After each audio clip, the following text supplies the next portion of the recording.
logement connecté, vecteur d'économie et de valorisation du patrimoine, avec Monsieur Olivier Côté, qui est directeur marketing solutions dans l'entité stratégie et innovation du groupe Schneider Electric.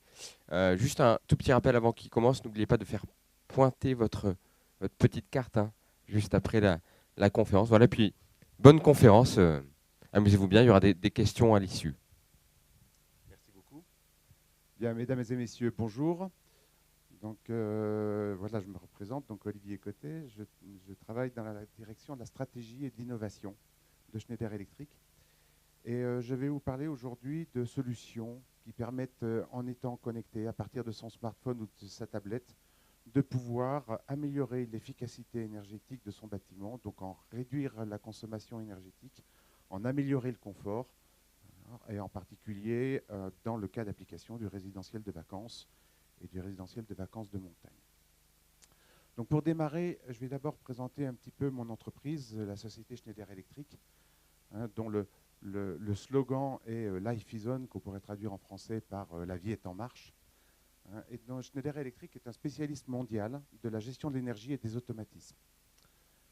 Et pour ce faire, Schneider Electric propose des technologies qui sont connectées pour contribuer à repenser les industries, les villes, le tertiaire et le résidentiel pour enrichir la vie des habitants des villes et des campagnes.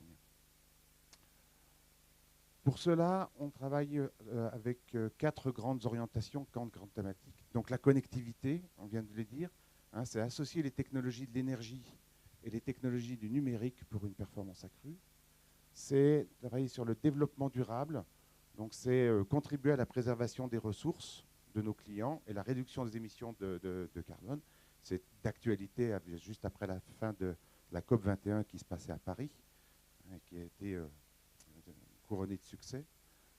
C'est travailler sur l'efficacité, c'est travailler sur l'amélioration de la performance énergétique dans les villes, les entreprises, les usines, les bâtiments et les logements, c'est-à-dire utiliser le mieux possible l'énergie pour n'en utiliser que le strict nécessaire. Et enfin, des solutions qui sont autour de la fiabilité et de la sécurité.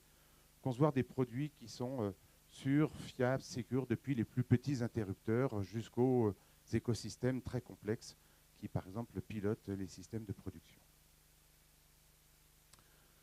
Voilà, pour quelques chiffres pour vous présenter mon entreprise. Donc, c'est une société qui fait à peu près 25 milliards d'euros. Nous sommes à peu près 170 000 collaborateurs dans le monde, quand nous consacrons à peu près 5% de notre chiffre d'affaires à la recherche, au développement et à l'innovation, ce qui me vaut la joie d'être parmi vous aujourd'hui.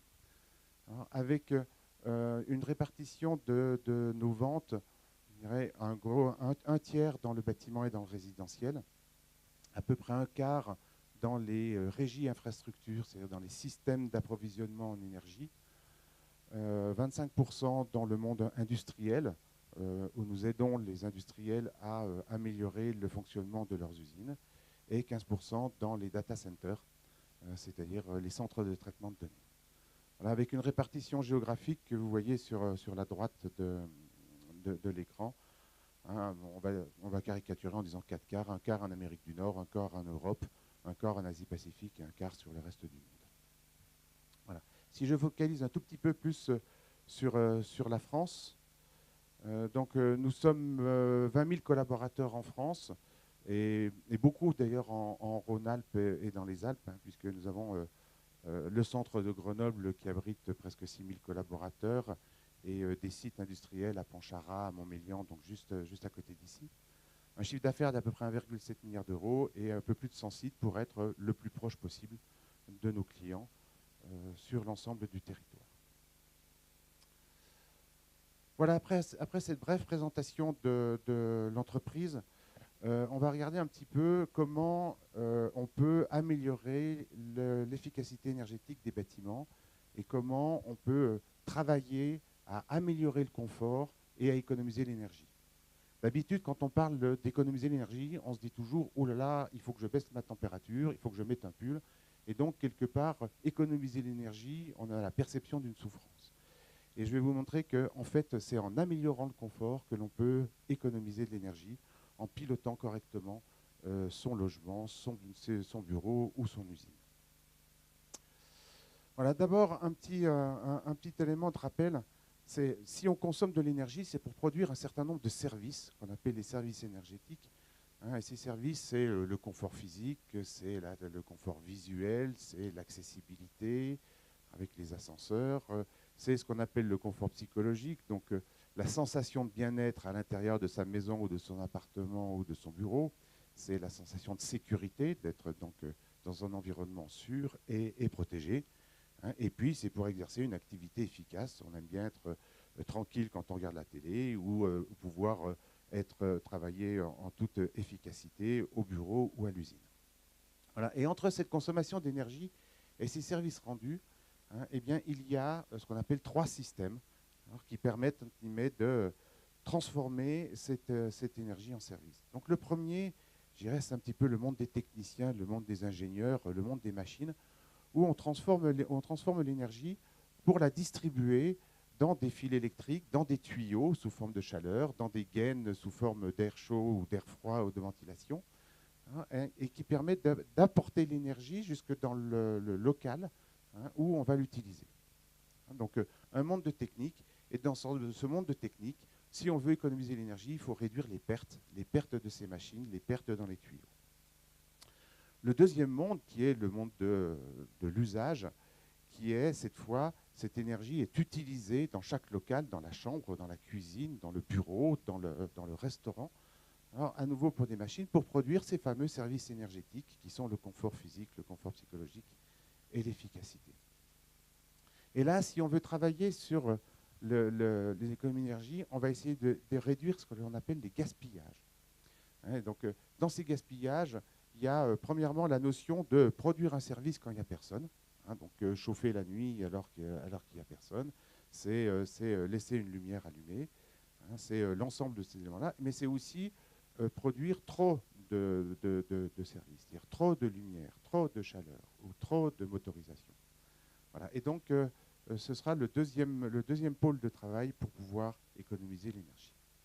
Enfin, la plupart du temps, je dirais, quand on ne travaille pas dehors, on vit dans un environnement constructif, dans une enveloppe, dans un bâtiment, dans un bâti, dans une structure, qui est à 2 rôles. Le premier, c'est de permettre d'apporter de l'énergie gratuite, en général au travers des vitrages, au travers des transparences, sous forme de lumière ou sous forme de chaleur du soleil. Et puis la deuxième, c'est d'éviter que tout ce que l'on a mis à l'intérieur reparte à l'extérieur trop rapidement, c'est-à-dire par une mauvaise isolation, une mauvaise étanchéité à l'air.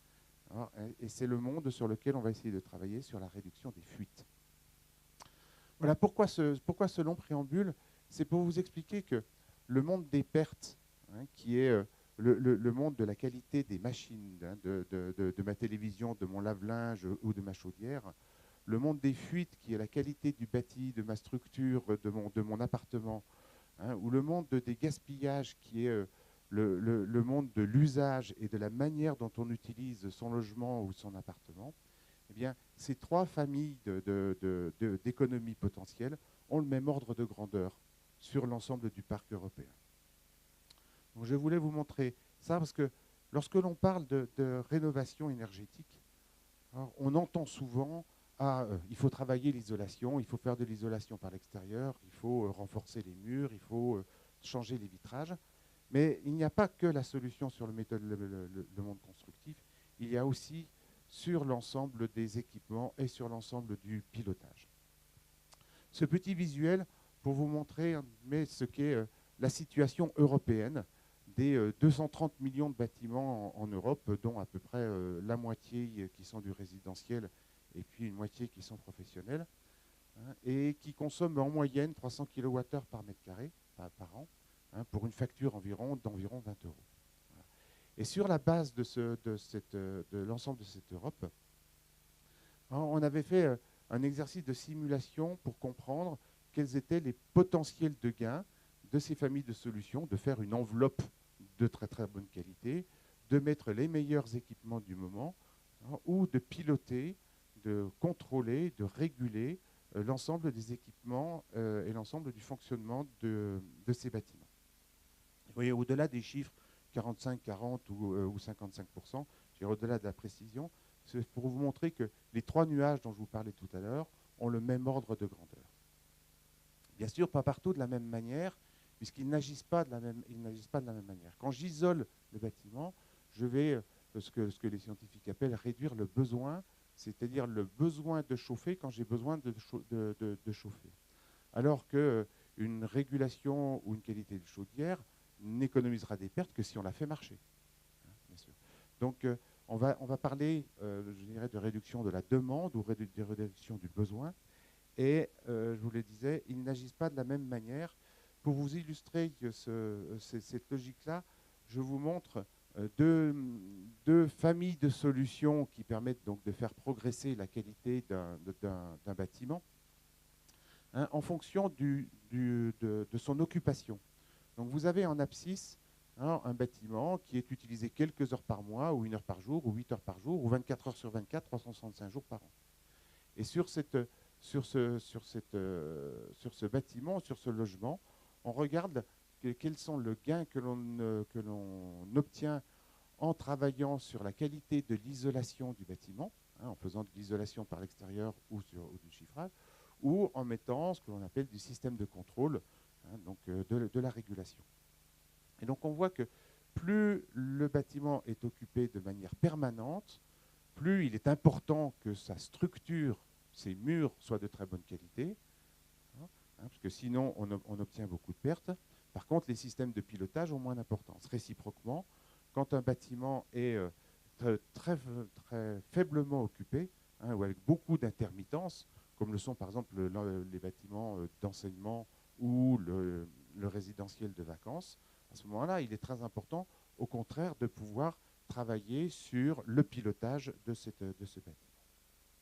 C'est ce qui fait que ce genre de raisonnement nous a amené à dire que les systèmes qu'on appelle de nouvelles technologies, donc de régulation, de connecter les maisons à du pilotage et à son smartphone, hein, avaient plus ou moins d'impact et plus ou moins de résultats, plus ou moins d'importance, suivant que le bâtiment est plus ou moins intermittent, c'est-à-dire qu'il est occupé de manière permanente, et s'il est de plus en plus cloisonné avec des petites surfaces sur lesquelles on peut identifier des zones ou des pièces ou des locaux qui sont utilisés alors que d'autres ne sont pas utilisés. Voilà, ce qui fait que ça nous donne une sorte de grille ou de tableau dans lequel on voit les types de bâtiments dans lesquels les systèmes de pilotage, les systèmes de la gestion seront le plus efficaces. Et donc, quand on regarde le monde du résidentiel, eh bien, c'est un monde dans lequel on a beaucoup de petites pièces, hein. On est en général dans des espaces qui font 10, 15, 25 mètres carrés, hein, et avec une occupation relativement différente. Lorsqu'on est sur un résidentiel, par exemple, de 2 personnes en retraite qui seront, dans ce cas-là, occupées à plein temps, hein, les résidences secondaires sont beaucoup plus intermittentes. Et si l'on va sur les systèmes locatifs, complètement sur la droite, on est presque comme dans les hôtels, avec des chambres, hein, et avec des espaces qui sont relativement intermittents et qui donc amènent probablement des gaspillages et du potentiel d'efficacité grâce à ce pilotage. Voilà, et c'est ce que je vais vous montrer maintenant, alors, après avoir focalisé un tout petit coup sur le monde du résidentiel français, hein, pour une fois qu'on est sorti de ce monde européen, hein, pour rappeler qu'en France, nous avons globalement 20 millions de logements, dont à peu près 60% qui ont été construits avant les premières réglementations thermiques, hein, et donc qui ont une qualité constructive qui peut être relativement variable. Alors, on classe d'abord l'ensemble de ce logement en résidence principale, résidence secondaire et puis logement de vacances. Donc les résidences secondaires dont l'immobilier de montagne fait principalement partie, ce sont la partie du milieu ici, qui n'est pas donc la partie la plus importante, bien sûr. Hein. Si l'on regarde en termes de qualité énergétique de l'ensemble de ce parc de logements en France, hein, on a des situations qui sont très différenciées. Les bâtiments qui ont été beaucoup travaillés sur leur isolation, l'inertie et le contrôle sont des logements relativement économes avec ce qu'on appelle l'étiquette verte, qui donne des consommations d'énergie par mètre carré par an d'environ 250 €. Et on peut monter jusqu'à 2000 ou 2500 pour les bâtiments les plus énergivores. Voilà. Donc, les enjeux d'économie d'énergie sont relativement différents sur ces différents logements et dépendront, bien entendu, de la qualité de ce qui a été mis précédemment entre les logements les plus économes et les logements les plus énergivores. Enfin, la dernière focale que je voudrais faire, avant de rentrer dans les solutions de mon entreprise, c'est rappeler que l'énergie que l'on consomme dans le logement, en moyenne, c'est une très grosse partie liée à ce que l'on appelle la thermique du bâtiment, c'est au chauffage. Le chauffage représente à peu près 60% dans le résidentiel, 62% selon les chiffres du CEREN. Bien entendu, ça dépend si on est à Nice, à Lille ou à 3000 mètres d'altitude. L'eau chaude sanitaire, ECS, qui représente à peu près 20% de la consommation d'énergie. Ensuite, on a ce qu'on appelle tous les usages spécifiques, c'est-à-dire tout notre électroménager et nos télévisions, bref, tous les appareils qui nous aident à vivre et à fonctionner dans la maison, qui représentent à peu près 12%. Et enfin, la cuisson, la cuisine, qui représente à peu près 7%. Voilà, ça signifie que dans cet environnement-là, quand on regarde comme ceci, il y a à peu près 90% de la facture sur lequel on peut travailler correctement, gérer correctement et affiner correctement. Voilà, donc maintenant je vais venir un petit peu sur ces solutions d'efficacité énergétique et cette connexion, je dirais, à son logement pour pouvoir en améliorer l'efficacité énergétique et diminuer sa facture. Et assez naturellement, on va rentrer dans un système qui va essayer d'identifier les sources d'économie en travaillant pièce par pièce, logement par logement, en essayant de s'inscrire sur la compréhension des moments du logement, des moments de vie et des éléments de confort des habitants, sur lesquels on peut, sans nuire au confort, sans nuire à la qualité de vie, réduire la consommation d'énergie. Voilà, alors c'est fait d'un certain nombre d'éléments, c'est une sorte de kit ou un élément modulaire qui vont permettre de travailler. Alors le premier, je vais commencer par en bas à gauche, par je mesure, puisque on sait tous que quand on ne mesure pas, on ne sait pas faire des progrès. On ne sait pas progresser si on ne quantifie pas correctement. Je disais, ma grand-mère disait, tant que je ne mesure pas mon taux de cholestérol, je ne suis pas malade. Voilà. Pour la consommation d'énergie, c'est pareil. Si on n'a pas un instrument de mesure qui nous permette de comprendre, on ne sait pas où est-ce qu'on a mal. Et la facture que l'on reçoit une fois tous les 2 mois ou tous les 6 mois, ce n'est pas forcément une information très pratique à comprendre. Et donc, cet outil en bas, je mesure, permet dans un petit tableau électrique de s'installer facilement et d'avoir 5 à 6 points de consommation pour identifier si je consomme plus sur le chauffage, si je consomme plus sur la cuisine, si je consomme plus sur la chambre de Paul ou la chambre des parents. Bref, d'identifier où et quand je suis en train de consommer. Voilà, donc c'est l'élément, je dirais presque l'élément le plus important, parce que c'est celui qui nous permet de frapper les consciences, de comprendre, entre guillemets, ce qui se passe dans son logement. Le deuxième, à tout seigneur, tout honneur, c'est la croix au milieu. C'est le contrôleur, c'est donc le cerveau du système. C'est celui qui nous permet de mettre en relation l'ensemble des équipements de la maison avec son propriétaire ou avec son occupant, localement ou à distance. Donc localement, on le verra avec des tout petits interfaces, mais surtout à distance, de telle manière à pouvoir se connecter à sa maison via son smartphone, via une application très simple sur son smartphone, via son iPad ou via un ordinateur si on est à distance chez soi dans sa résidence principale. Voilà, donc c'est lui qui fait le lien, c'est lui qui fait le carrefour des informations entre le pilotage des radiateurs, des lampes, de la cuisson, etc. Et puis vous qui êtes à distance, sur la piste de ski, en train de vous dire, tiens, je vais rentrer un peu plus tôt parce qu'il fait trop froid, et qui voulait avoir un appartement qui puisse vous accueillir en étant chaud, éclairé et allumé, voilà, prêt à vous réchauffer les pieds. Voilà, donc c'est le cœur du système, le contrôleur. Et puis autour, donc un certain nombre d'équipements, hein, donc, que l'on pourra rajouter suivant la taille de l'appartement, bien sûr, suivant le nombre de radiateurs, suivant le nombre de systèmes que l'on veut piloter. Hein, donc des éléments qui vont permettre de piloter un ou plusieurs radiateurs électriques en même temps, ou des radiateurs à eau chaude si vous êtes dans un appartement avec chauffage eau chaude et avec chaudière, qui permettent de piloter la boucle d'eau chaude. Et puis en bas à droite, j'y reviendrai, ce qu'on appelle la prise gigogne, qui permet, en se déplaçant, de piloter n'importe quel appareil qui se trouve en aval du site.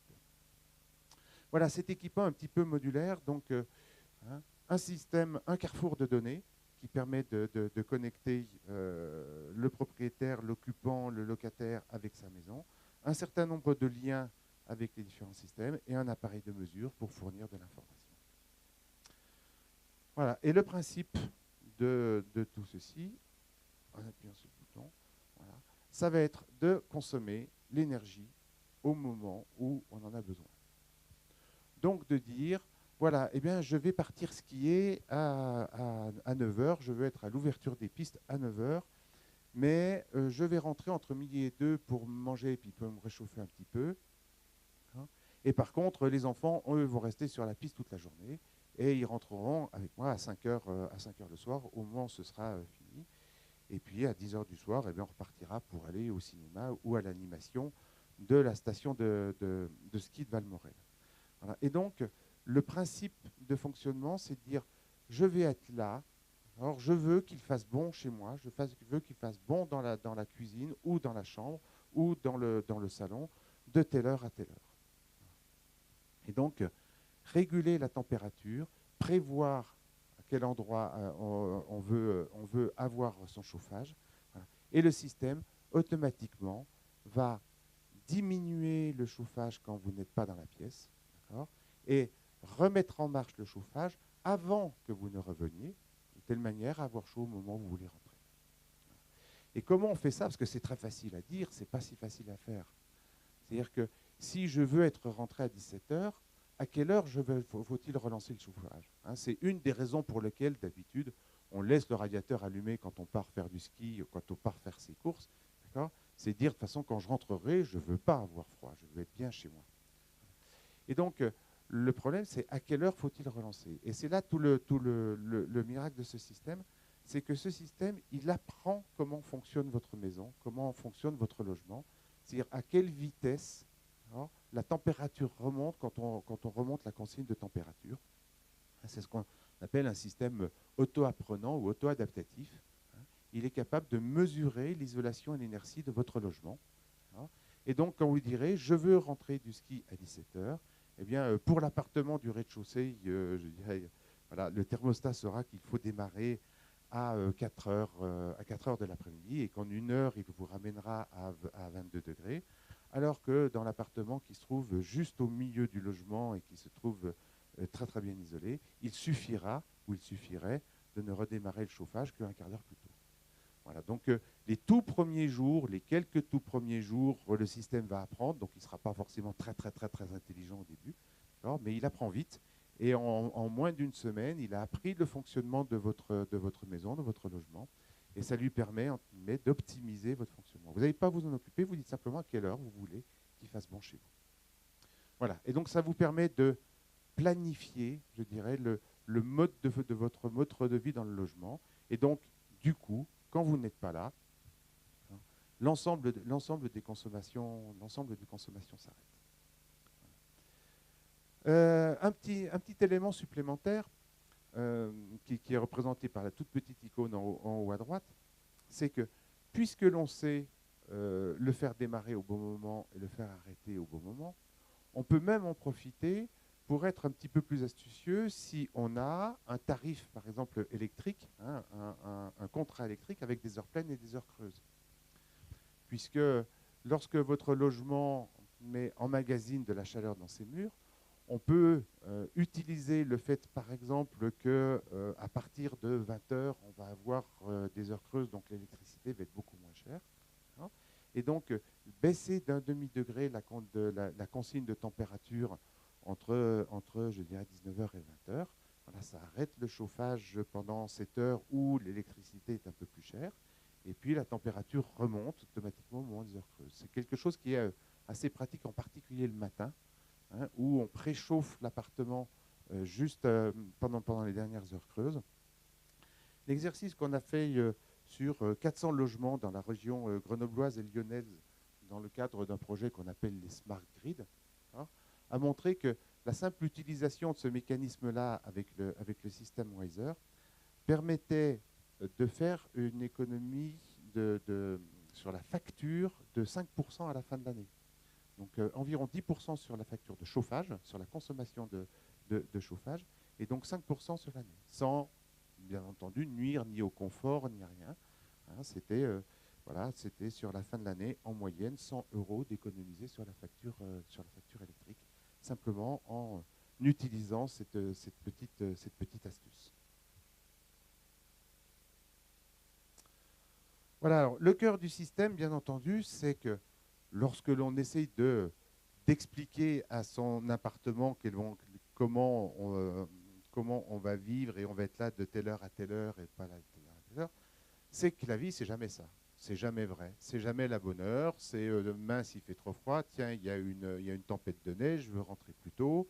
Tiens, j'avais prévu d'arriver à 17 heures, manque de peau, il y a des bouchons à Moutier, donc je vais arriver à 20 heures. Manque de peau, voilà, le système est programmé pour que j'arrive le samedi matin, mais je veux justement éviter les bouchons, donc je vais arriver le vendredi soir. Bref, la vie est faite j'ai prévu un certain nombre de choses, parce que je suis organisé, mais c'est jamais tout à fait ce qui se passe. D'où l'intérêt justement d'être connecté à distance, d'où l'intérêt de pouvoir, depuis son smartphone, depuis son iPad, pouvoir démarrer, pouvoir arrêter, pouvoir changer d'avis, pouvoir changer la programmation, pouvoir demander à son appartement, à son système Wiser, de modifier le fonctionnement. J'avais prévu de rester, il fait grand beau, et finalement on mange en terrasse. Je le préviens en lui disant, continue à économiser l'énergie. Voilà. Hein, c'est la réactivité de ce système-là, hein, c'est la connectivité de ce système-là qui permet du coup d'avoir confiance dans le fait que si jamais je change d'avis, alors je ne vais pas me retrouver dans un appartement dans lequel j'aurai froid, dans lequel je vais grelotter, alors qu'en rentrant du ski, justement, je veux avoir très chaud et je veux être très confortable. Voilà, donc deux systèmes, hein, un système sous tablette et un système, je ne dis pas sous smartphone, bien entendu, la présentation des informations n'est pas tout à fait la même. Et à partir de ce système, on peut bien entendu mesurer, regarder ses consommations, apprendre comment fonctionne sa maison. Donc ça a aussi un caractère ludique pour ceux qui aiment jouer avec les chiffres. Voilà, mais il faut aimer ça. Hein. Et puis c'est surtout, entre guillemets, d'être connecté à distance pour pouvoir faire réagir sa maison ou son appartement en fonction. Donc en résumé de ce système, avant de rentrer un petit peu dans le détail de comment il fonctionne et des différents produits. Hein. Donc, des économies, donc des éléments d'économie d'énergie ou des éléments d'économie de facture. Parce que soit je peux économiser les kilowattheures, soit je peux même économiser les euros en jouant justement sur les heures pleines et les heures creuses. Hein. Du confort, c'est-à-dire que je peux avoir la bonne température au moment où il le faut. Et si je le veux parce que j'ai froid au pied, je veux 22 ou 23 degrés, je peux l'avoir. Sauf que avant, j'avais mis l'appartement à 15 ou 16 parce que je n'étais pas là toute la journée. Donc en moyenne, c'est 10 fois plus efficace en matière de consommation d'énergie que de faire un 19 degrés constant tout le temps, que je sois là ou pas là, en disant oh, mince, j'ai froid, mais c'est la température réglementaire. Ou en laissant le radiateur allumé en disant ouais, parce que si j'éteins, de toute façon les murs vont refroidir et quand je vais revenir, je vais avoir une sensation de paroi froide. Voilà, donc c'est en améliorant le confort que du coup on arrive à faire des économies. Donc plus de confort quand on est là, moins d'électricité, moins d'énergie quand on n'est pas là.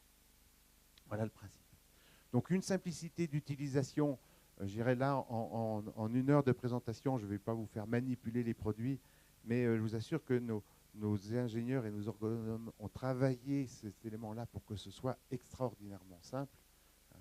Parce que s'il faut passer 2 heures devant un ordinateur pour programmer le fait que la chambre de Paul, eh bien, le vendredi, comme il est au judo, ce n'est pas la peine de chauffer tout de suite, on peut attendre 1 heure de plus. Voilà, s'il faut une demi-heure taper sur des claviers pour pouvoir faire ça, on ne le fait pas. Et si on ne le fait pas, du coup, ça ne sert à rien. Donc un système extraordinairement simple, de telle manière à pouvoir paramétrer, programmer de manière intuitive. Voilà. Et donc si maintenant on raisonne un tout petit peu en financier, non pas en confort, mais en financier en termes de rendement, alors l'investissement que vous faites dans ce système Wiser, eh bien, en moyenne, on considère que suivant les situations de logement, suivant la structure de fonctionnement de bâtiment, on a des retours sur investissement. C'est-à-dire qu'on rembourse par l'économie de facture d'énergie en 4-5 ans l'investissement que l'on a fait dans ce système de matériel. Alors, plus si on est sur un bâtiment qui est de mauvaise qualité, plus vite si on est dans des logements très intermittents, qu'on est en vacances. En moyenne, les 3-4 ans, je pense que sur du logement de vacances de montagne comme le sont entre guillemets, les appartements de stations d'hiver, c'est probablement en 1 ou 2 saisons que l'on peut rentabiliser ce système.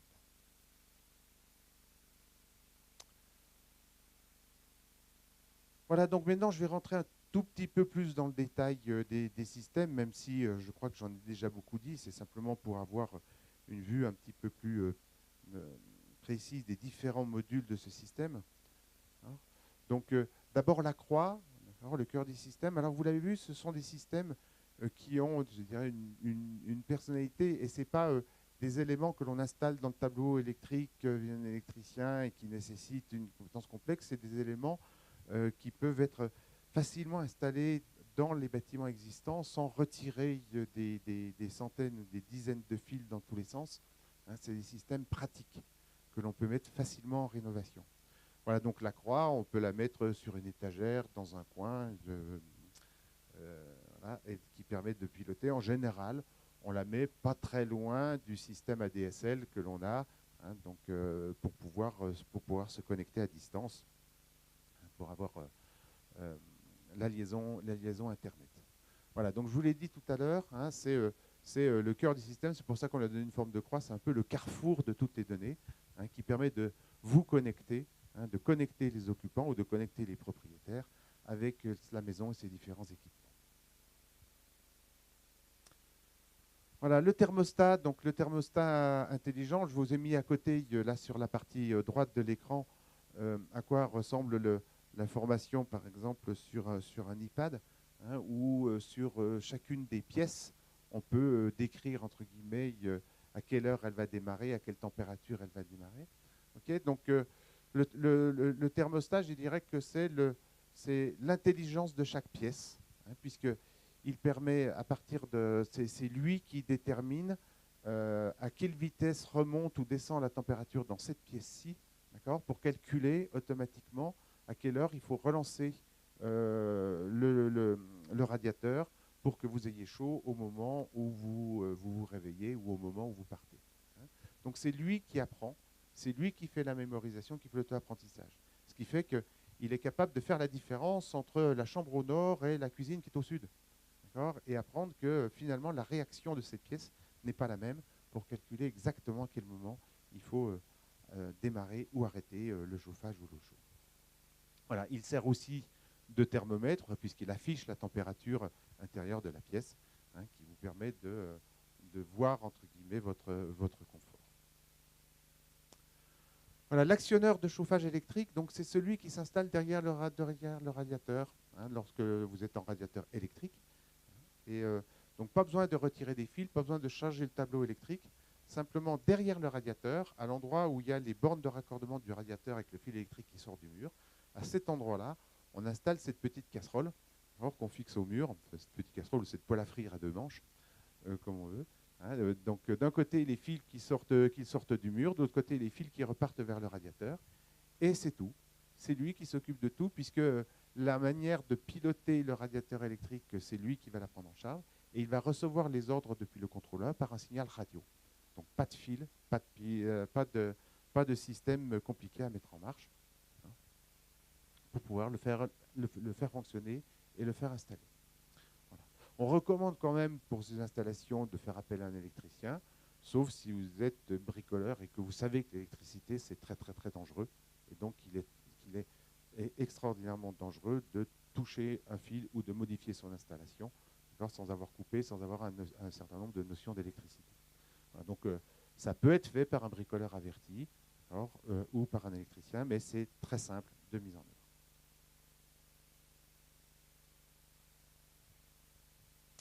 Voilà, donc le thermostat et puis le système, c'était pour les radiateurs électriques. Donc bien entendu, on a vu beaucoup de systèmes de chauffage à eau chaude, hein, donc avec des radiateurs électriques.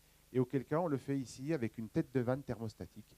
Hein, donc on remplace le robinet manuel qui est sur le radiateur par ce système-là, hein, qui est équipé de piles, et donc qui reçoit son signal radio, et c'est lui qui actionne la vanne du radiateur à eau chaude pour pouvoir augmenter ou diminuer la quantité de chaleur dans chacune des pièces de l'appartement. Voilà, il a même une fonction supplémentaire qui est la détection de fenêtres ouvertes.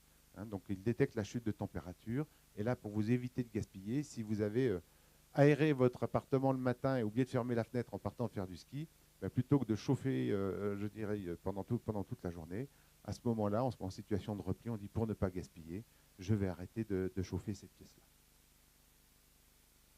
Voilà, il a bien entendu les mêmes fonctions que le thermostat pour le radiateur électrique, d'apprentissage de comment fonctionne l'appartement. Voilà. Si jamais vous êtes en appartement ou en maison de vacances et que vous avez une pompe à chaleur pour pouvoir faire ce circuit d'eau chaude, il existe même le système qui permet de faire fonctionner correctement la pompe à chaleur de telle manière à n'envoyer que la bonne quantité de chaleur dans le circuit d'eau chaude. Hein, vous savez que les pompes à chaleur, elles ont un rendement d'autant plus important que la température de sortie est basse. Donc, lorsque l'on envoie juste la bonne quantité d'énergie dans une pompe à chaleur, on a un double effet. Premièrement, on ne gaspille pas dans les pertes et dans les tuyaux, mais deuxièmement, on augmente le rendement de la pompe à chaleur. Donc, on augmente encore l'efficacité énergétique. Donc, ce système-là permet de cumuler les gains sur le poste gaspillage et sur le poste perte dont je vais vous parlais tout à l'heure. Voilà, un truc très pratique, surtout quand on est pressé et qu'on veut se précipiter pour aller à la leçon de ski des enfants et qu'on n'a plus que 5 minutes pour se précipiter, c'est le bouton « Je sors », le bouton écho, hein, que l'on met en général vers la porte d'entrée, et en disant « bon, je quitte l'appartement », hop, j'appuie sur le bouton écho et l'ensemble du logement se met dans une zone, dans un fonctionnement que vous avez prédéfini à l'avance, mais qui est en général un fonctionnement en repos énergétique. Donc on baisse légèrement les températures, on vérifie que les lumières sont toutes éteintes, etc. Hein, de telle manière à économiser en absence. Voilà, un système pratique, général, on appuie une fois et l'ensemble de l'appartement se met en repos énergétique. Le célèbre bouton « Je sors, je rentre », qui est tellement pratique. Voilà, alors la prise pilotée, je ne vous en avais pas parlé tout à l'heure, je vous avais simplement dit que je vous annoncerai. En fait, c'est celle qui permet, je dirais, de s'adapter à tous les environnements. C'est-à-dire que je vous ai beaucoup parlé, là, pour le moment, du chauffage, puisqu'on a vu que c'était 60% de la consommation. Mais on peut avoir un certain nombre d'appareils sur lesquels on voudrait pouvoir les piloter, ou ne serait-ce que aussi apprendre comment ils fonctionnent. Hein, la première fois où on avait expérimenté ce produit-là, j'avais quelqu'un qui m'avait dit moi je vais m'en servir pour comprendre combien je consomme lorsque je fais un lave-linge éco à 60 degrés ou une lessive 90 degrés coton. Parce que ça ne dure pas le même temps et je n'arrive pas, il n'y a pas dans la documentation le nombre de kilowattheures, c'est-à-dire combien j'économise. Est-ce que j'économise beaucoup ou pas beaucoup? Parce que si ce n'est pas beaucoup, peut-être que je continuerai à 90. Mais simplement pour apprendre comment fonctionnait sa machine. Voilà, la personne voulait cette prise. Qui, elle m'a dit, une fois que je saurais, bah, je pourrais l'enlever, je pourrais la mettre sur autre chose. Donc elle le voyait comme une sorte de petit objet pour apprendre comment fonctionnaient ces systèmes. C'est aussi surtout une prise télécommandée, c'est-à-dire que c'est une prise que l'on peut mettre sur le lave-linge, sur la télé, sur le radiateur, hein, et sur lequel, du coup, comme un radiateur électrique, on peut programmer le fait qu'elle soit allumée ou éteinte. Alors, donc, un des plus gros usages de ce système-là, de ces prises-là, c'est l'extinction des veilles d'un certain nombre d'appareils. Hein, quand on les éteint, quand on éteint sa télé ou quand on éteint sa hi-fi, en fait, on ne l'éteint pas, on éteint l'écran, mais l'appareil continue à consommer quelques watts et quelques watts tout le temps, tout le temps, tout le temps. Et donc, j'entendais il n'y a pas très longtemps, l'ADEME disait que l'ensemble des veilles en France était l'équivalent de 2 tranches nucléaires d'une centrale nucléaire, simplement par la veille. Voilà. Donc, c'est très peu d'énergie à chaque fois, mais c'est tout le temps. Voilà. Et donc, multiplié par 8800 heures dans l'année, ça fait beaucoup. Voilà. Donc, le rôle de cette prise, c'est de s'installer là où vous le souhaitez, hein, de telle manière à pouvoir piloter l'appareil qui est derrière. Voilà, enfin, un produit particulier qui est sur le système d'eau chaude, alors, en général, qui sont des chauffe-eau électriques, même quand on a du chauffage eau, hein, et sur lequel le mode de fonctionnement n'est pas tout à fait le même que les autres, puisque ce n'est pas parce que je vais partir skier dans la journée qu'il ne faut pas que le chauffe-eau maintienne l'eau chaude quand je voudrais prendre ma douche, justement pour me réchauffer les doigts. Voilà, donc le mode de fonctionnement de ce système-là, ce n'est pas comme un radiateur, c'est en fait on ne l'éteint que lorsque l'on quitte définitivement l'appartement pour plusieurs jours. Voilà, donc ce n'est pas quand on le quitte pour quelques heures ou quelques minutes, mais quand on le quitte pour plusieurs jours. Donc c'est tout à fait adapté aux résidentiels de vacances, bien entendu. Hein, si par exemple un système en location, il y a une semaine dans lequel il n'est pas loué, ça vaut le coup à ce moment-là, entre guillemets, de déclencher l'extinction du ballon d'eau chaude et de le relancer quelques heures avant les nouveaux locataires. Voilà, et enfin, pour ceux qui ne sont pas connectés, pour ceux qui n'ont pas le smartphone ou qui n'ont pas la tablette ou qui ont perdu le Wi-Fi, hein, bien l'ensemble de ces appareils peuvent se configurer directement sur les appareils. Alors c'est un petit peu moins pratique, hein, puisque quand on doit commencer à taper la consigne de la chambre de Paul sur le thermostat 1 puis sur l'autre thermostat, mais c'est toujours une solution de repli que l'on se doit de conserver lorsque on fait des programmations et des systèmes de paramétrage que l'on doit conserver dans des systèmes. Il faut toujours prévoir le cas de il n'y a plus la DSL, Orange a perdu son antenne, voilà, hein, ou j'ai perdu mon smartphone. Donc on a la possibilité en secours de le faire. De toute façon, l'ensemble de ces informations sont à l'intérieur du contrôleur local, hein, ce qui permet entre guillemets de les mémoriser. Voilà, eh bien j'en ai terminé cette présentation sur les systèmes de pilotage pour le résidentiel de vacances. Et je me tiens à votre disposition, bien sûr, pour des questions ou des précisions.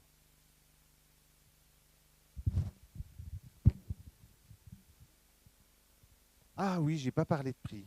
Vous avez raison. J'ai dit en combien de temps on pouvait le rentabiliser, mais combien ça coûte.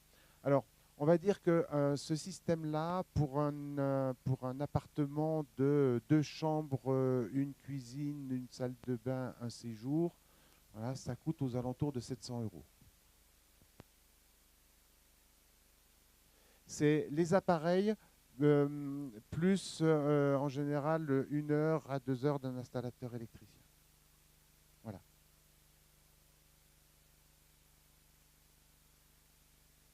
Je ne crois pas qu'il y ait un abonnement, non, puisque c'est une appli absolument gratuite. Donc vous êtes, je ne vous ficelle pas avec un abonnement mensuel.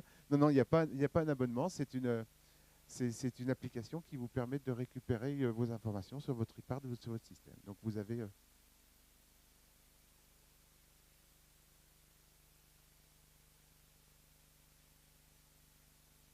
oui, voilà, absolument.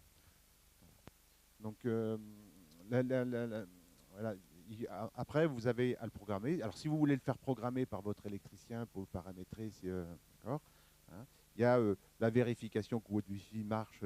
Voilà, donc il y a toujours des petites choses. Si, il y a un petit truc en coût de fonctionnement, c'est qu'un certain nombre de ces appareils, je vous l'ai dit, ils sont sans fil, d'accord, donc on ne les alimente pas. Donc ils ont des piles. Voilà. Donc pour un appartement normal, enfin pour une résidence principale, je dirais qu'on doit changer les piles environ une fois tous les ans et demi, tous les 18 mois, tous les 2 ans. Voilà, en fonction de la manière dont vous utilisez votre appareil en résidentiel de vacances. Alors ça peut être plus long.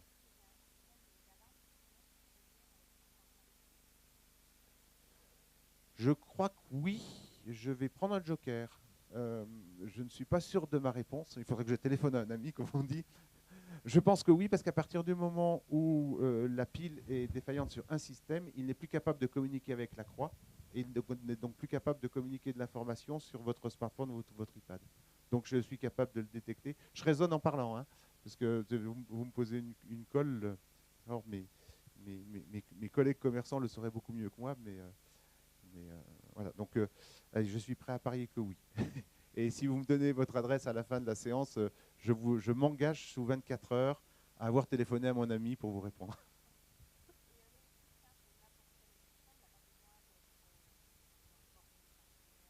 Non, pas du tout. Non, non, c'est vraiment un système très simple. Je vous disais tout à l'heure que si vous êtes un peu bricoleur et un peu averti des métiers de l'électricité, ça peut être fait comme ça. Donc, pas de qualification. Il n'y a pas besoin d'aller chercher l'installateur qualifié Schneider Electric qui est à 300 km d'ici. Non, non, l'artisan électricien du village va très bien.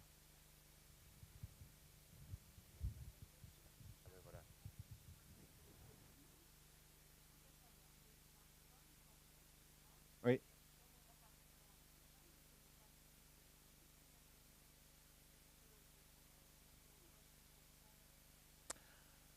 Non, vous avez parfaitement raison. Il vous faut un Internet pour pouvoir vous connecter. Absolument. Donc, il vous faut une liaison ADSL de telle manière à ce que votre smartphone, pour lui, votre système, si vous voulez, ça va être une adresse.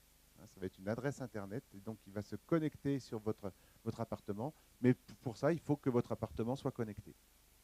Voilà, donc, il vous faut un ADSL, il vous faut un téléphone et une ligne Internet, oui.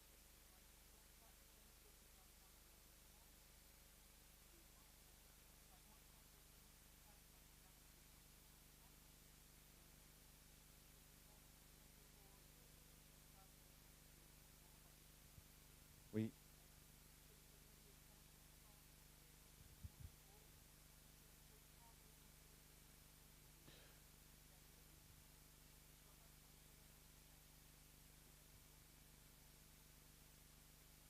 Oui, alors, premièrement, vous pouvez le régler automatiquement, mais du coup, vous ne pourrez plus utiliser votre smartphone. Donc, vous pouvez l'utiliser. Voilà. Voilà. Euh, donc, vous avez totalement raison. Il vous faut, entre guillemets, un abonnement Internet. Alors, ceci dit, il y en a des pas chers parce que hein, si vous voulez simplement avoir la ligne téléphone Internet, vous n'êtes pas obligé de prendre l'option télévision, l'option gros haut débit, etc. Donc, il existe l'abonnement. Par contre, je m'aperçois que je n'ai pas été très clair. Les économies, ce n'est pas 5%. Le 5%, c'était uniquement sur la facture quand on joue avec les heures pleines et les heures creuses. Hein, mais cet appareil-là, en fonction des appartements, on peut aller jusqu'à 30% d'économie. Hein. En moyenne, pour vous donner la moyenne de ce qui a été fait, puisque on sort d'une expérimentation scientifique avec EDF, GEG sur ce qu'on appelle les smart grids. Donc on avait 400 maisons connectées avec notre système Wiser là, pour jouer à la tarification. Et donc on avait expliqué aux gens comment programmer, comment utiliser, etc. D'accord. Donc en moyenne des 500 maisons de centre-ville, donc avec des appartements qui sont relativement occupés, on avait 18% d'économie d'énergie. Voilà, en moyenne. Donc il y en a qui sont montés jusqu'à 30, je crois que le record est aux alentours de 32%. Hein, il y en a qui sont en dessous. Hein, mais c'est plutôt, je dirais, probablement un appartement de montagne, quelque chose aux alentours de 20-30% d'économie d'énergie. Et en plus, 5% supplémentaires sur la facture, simplement en jouant entre les heures. Simplement sur la valeur des électrons, je dirais, hein, sur votre tarification. Voilà, mais donc si vous avez 600 € de facture d'énergie à l'année, d'accord, vous pouvez probablement compter sur aux alentours de 150, je dirais, sans beaucoup me tromper, hein, sur 100-150 € d'économie grâce à ce système-là, avec une amélioration du confort. Alors après, est-ce que la ligne Internet, si vous ne venez que l'hiver, je ne sais pas s'il existe des abonnements de quelques mois, il me semble que ça doit exister pour les faire fonctionner. Ça doit exister des abonnements non annuels, voilà, qui vous permettent de ne le faire fonctionner par exemple que sur la période d'hiver, par exemple de septembre à mai ou un truc comme ça, pour vous connecter. Mais effectivement, il y a, en le raisonnant purement économique, il y a effectivement le prix de l'abonnement Internet à compter.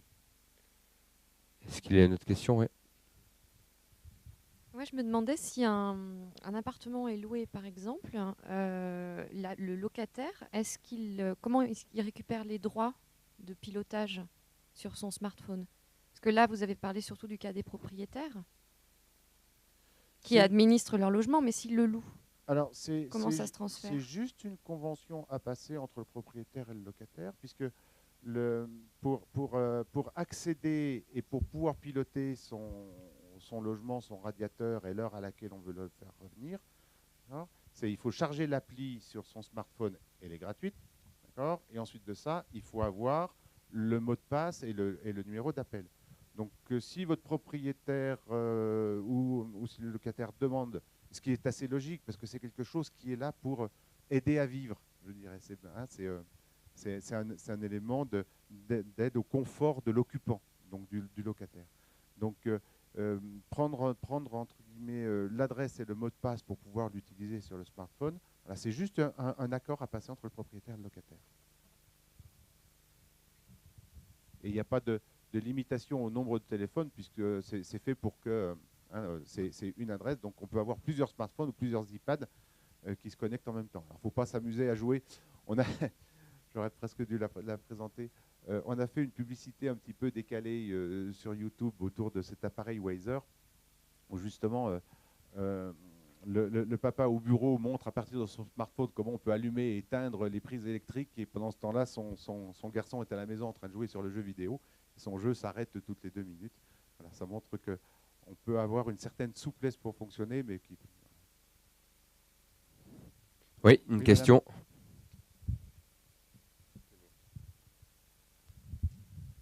Est-ce que le système permet d'avoir un retour, par exemple, sur la consommation globale, heure par heure? Parce qu'il me semble qu'en fait, on a toujours un surabonnement. Parce qu'on a peur que si on met tous les appareils en route en même temps, ça ne tienne pas. Donc, en fait, il me semble que déjà, à la base, on a toujours un abonnement qui est beaucoup trop important. Et mois après mois, année après année, ça fait quand même une certaine dépense. Donc, est-ce que dans votre système, on sait ajuster, par exemple, au bout de 6 mois en disant, bah, avec mes habitudes, j'ai besoin que de 9 kilos au lieu d'en avoir 12, par exemple? Alors, c'est parfaitement vrai, et ça fait partie, entre guillemets, de tous les avantages de ce petit système. Hein, puisque, je vous l'ai dit, vous avez un système de mesure qui vous permet de mesurer votre consommation. Et donc, vous pouvez mesurer la chambre de Paul, la cuisine, ou le chauffage, ou l'électricité, ou la consommation globale. Du coup, vous avez accès via... Alors, c'est moins pratique sur le smartphone, il vaut mieux l'iPad ou le PC. Mais vous avez du coup accès à toutes vos statistiques qui vous permettent de voir vos consommations, de voir vos pics, etc. Et vous pouvez même, dans cet appareil-là, dans le contrôleur, programmer le délestage. C'est-à-dire dire, j'étais, d'accord, ok, je veux un abonnement passer de 12 à 9 kVA. Mais du coup, pour pouvoir garder ce 9 kVA, il faut que le système vérifie que si jamais je dépassais au moment où je lance à la fois le four, ma plaque pour faire les crêpes et pour chauffer le poulet, et que Paul rentre dans sa chambre et qui met tous les radiateurs électriques à fond, hein, si je mets tout en marche en même temps, je vais passer mes 9 kVA. Donc à ce moment-là, vous pouvez programmer aussi les délestages. C'est-à-dire que cet appareil a la possibilité de faire des choses un peu plus intéressantes, puisque vous avez le contrôleur, là, le Carrefour, si vous voulez, c'est un système, c'est ce qu'on pourrait appeler un contrôleur, donc un régulateur. Donc il est le Carrefour et il peut transmettre des ordres au-delà du fonctionnement du thermostat. Donc oui, vous pouvez voir, oui, vous pouvez regarder vos consommations et donc vérifier, donc du coup baisser votre abonnement, mais vous pouvez aussi entre guillemets, piloter, par exemple, sur objectif d'abonnement. On peut même, c'est ce qu'on a fait sur cette expérimentation dont je vous parlais, d'accord. On faisait même du pilotage sur, je dirais, sur le fait d'arrêter de consommer à certaines heures pour pouvoir équilibrer le réseau. Vous savez tous que le réseau électrique français, et c'est le gros problème de RDF et d'EDF, il y a une pointe d'hiver aux alentours de 19h qui fait que le réseau est sous tension et tout le monde a peur que ça s'écroule. Voilà. Et donc EDF et ERDF est très intéressé au fait qu'on soit capable d'arrêter pendant un certain temps, pas longtemps, mais un certain temps, les consommations d'électricité pendant cette fameuse heure. Donc on a expérimenté les systèmes par SMS et par message en Bretagne, par exemple, avec les Bretons. Alors, et donc sur cette expérimentation à Grenoble, avec cet appareil Weiser, on a expérimenté le fait que sans toucher au confort, sans toucher à la qualité de vie, etc., on puisse couper pendant une demi-heure justement entre 18h45 et 19h15, pendant cette demi-heure ou pendant cette heure d'extrême pointe. Et donc on regardait le temps qu'il nous fallait pour faire ça en apprenant l'inertie du bâtiment, c'est-à-dire combien de temps il faut à la maison pour pouvoir se refroidir d'1 degré. Donc on s'interdisait de dépasser ça pour garder le confort. Et donc on a réussi à faire baisser la consommation pour ERDF sans nuire au confort d'usage des gens. Donc vous voyez, il y a plein de choses qu'on peut faire avec cet appareil-là. Est-ce qu'on a une question? Oui, là. Ça, c'est pour aujourd'hui et pour demain. Quels sont les axes de recherche au sein de votre entreprise pour l'avenir concernant la performance énergétique des bâtiments, et notamment en montagne?